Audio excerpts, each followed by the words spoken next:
नमस्कार, मी प्रणव गाडगीळ. मी नाशिकला व्यावसायिक आहे आणि शनिवार रविवार मी माझ्या त्र्यंबकेश्वर जवळच्या फार्म हाऊसवरती असतो. त्र्यंबकेश्वर जरी भरपूर पावसाची कॅचमेंट एरिया असला तरी इथे साधारण फेब्रुवारी मार्च एप्रिलपासून जमिनीतली पाण्याची पातळी ही कमी होते आणि पाणी बऱ्यापैकी कमी असतं. त्यामुळे इथे बोरिंगचे पॉईंट्स मिळणं एक खूप अवघड काम आहे. तर आम्ही जेव्हा बोरिंग करायचं ठरवलं आमच्या शेतावरती, तेव्हा मला श्रीपाद कन्सल्टन्सीचे पंडित काकांचा एकांकडनं नंबर मिळाला आणि आम्ही त्यांना कॉन्टॅक्ट केला. आम्ही जेव्हापासून त्यांच्या संपर्कात आलो त्याच्यानंतर त्यांनी आमच्याकडे 2 किंवा 3 बोरिंग केलेले आहेत आणि तिन्ही बोरिंग सक्सेसफुल झालेले आहेत. त्यांनी सांगितलेल्या पातळीवर पाणी मिळालेलं आहे आणि आम्हाला पुरेल इतकं पाणी त्यांनी आम्हाला मिळवून दिलेलं आहे. त्यामुळे पंडित काकांचे धन्यवाद. आणि मुख्यतः पंडित काकांना भेटल्यावर माझ्या लक्षात आलं की त्यांचा अत्यंत सिस्टमॅटिक अप्रोच असतो सगळीकडे बघण्याचा.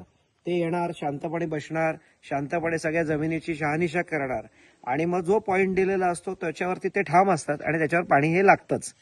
त्याच्यानंतर पुढचा त्यांचा अनुभव म्हणजे त्यांची फॉलोअप सिस्टीम खूप छान आहे. आमच्याकडे जेव्हा पाणी लागलं तेव्हा ते म्हणाले, नाही मी परत एकदा तपासून बघतो, कारण तुम्ही पॉईंटवर बोरिंग करणार आहात, सो मी दुसऱ्यांदा 1-2 महिन्यांनी अजून उन्हाळा वाढला की पण मी तपासू आणि मगच आपण बोरिंग करू. त्याप्रमाणे पंडित काका आमच्याकडे महिना-दीड महिन्यांनी आले. परत त्यांनी तो पॉईंट बघितला, तोच पॉईंट निघाला आणि आता आमच्याकडे 2 बोरिंग त्यांनी सांगितलेले आम्ही छान आहेत आणि चालू आहे पाणी व्यवस्थित. आमच्या पुरतंय आणि उन्हाळ्यात देखील पुरतंय. सो पंडित काका धन्यवाद. तुमच्यामुळे आज आम्ही शेती करू शकतोय. थँक्यू.